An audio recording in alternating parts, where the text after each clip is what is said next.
apalagi rajin minum jamu ya. Aku memang dari dulu memang itu kebiasaan aku minum jamu salah satunya, terus minum vitamin juga, terus pola makannya dijaga yang sehat. Apalagi kan aku juga lagi proses diet, jadi ya pola makannya harus yang sehat tapi bisa menurunkan berat badan dan menjaga kesehatan intinya. Terus juga olahraga, setiap pagi aku akan jalan sambil jemur, jalan kaki minimal 30 menit kurang lebih. Sekarang masih pandemi ini pendapatan lebih banyak berkurang berapa gitu? Kalau pendapatan sih ya, namanya pandemi kayaknya semua orang pasti akan terkena dampaknya ya. Mungkin ada beberapa yang bidang usahanya bisa diterima banyak orang, tapi lebih banyak yang mungkin terkena dampaknya gitu. Aku pribadi sih sebetulnya kalau misalnya meniliknya dari sisi aku sebagai seorang entertainer, saat ini pasti ya berkurang, tapi juga selain pandemi aku juga memang membatasi karena masih ada baby di rumah gitu. Tapi mungkin di sisi yang lain ada usaha juga ya, memang tidak sebesar biasanya tapi ya cukuplah untuk hidup kurang lebih. Tapi anak-anak gimana? Ada rasa khawatirnya kalau ketemu orang lain? Pasti parno banget, kalau misalnya ada orang pasti aku akan dari mana gitu, tapi nanyanya sopan ya, karena kan juga jangan sampai menyakiti hati orang gitu. Jadi aku akan nanya dari mana, ya udah mandi belum, udah cuci tangan belum, jangan pegang anak-anak ya gitu. Tapi tetap harus sopan. Yang penting kita jaganya tuh jaga anak-anak tapi juga jaga hati orang lain. Menjaga anak seperti apa sih? Usia udah berapa tahun?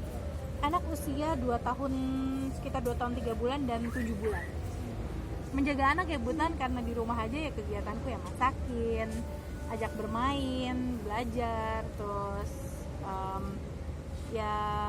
semua kebutuhannya lah diurusin ya. Udah kenalin dunia medsos belum? Oh belum lah, baru 2 tahun. Nah yang kecil ini gimana perkembangan sekarang sudah bisa? Yang kecil udah mulai berdiri, udah merangkak, udah mulai berdiri juga. Terus gigi juga udah mulai tumbuh gitu. Ya alhamdulillah lah sehat. Mungkin ada yang kan orang-orang kan banyak kan anak kecil itu di medsosin supaya mungkin dibikinin akun gitu. bikinin Oh, kalau dibikinin akun, aku memang bikin dari anak-anak ini lahir. Tapi itu tujuannya untuk menghindari oknum-oknum yang menggunakan nama anakku untuk medsosnya. Karena dulu aku inget banget ketika anakku yang pertama nih, aku nggak bikinin medsos sama sekali. Aku baru lahiran sejam, tiba-tiba mamaku bilang, kok ini ada akun nama anakku gitu loh.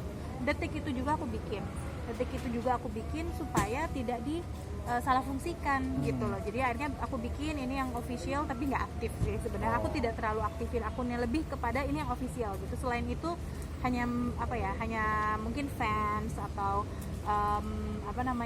orang-orang yang menggunakan nama akun anakku gitu. Takutnya kan soalnya ada beberapa akun menggunakan nama anak artis tapi digunakan untuk endorse apa segala macam, padahal sebetulnya bukan dari kita, menghindari hal-hal yang negatif aja sih. udah ada tawaran belum sih buat iklan apa buat anak-anak? Jangan dulu lagi pandemi. Kenapa? Baru 2 tahun lah belum, yang satunya masih bayi dan lagi musim pandemi lah yang akan kita. Umur berapa nanti mungkin ada bayangan anak-anak bisa di foto-foto, di-upload supaya mereka juga nanti punya fans segala macam? Kalau aku sih sebetulnya kalau upload foto anak-anak di sosial media aku upload ya, mungkin lebih ke keseharian, karena kan lebih ke kalau aku tuh suka upload memang dari dulu keluarga atau aku traveling gitu, jadi emang aku upload sih kalau di sosial media aku. Tapi kalau anak itu ngaktifin sosial media belum, ibunya aja jarang posting di akun anaknya. Ini ada demo-demo ini, ada rasa khawatir nggak sih?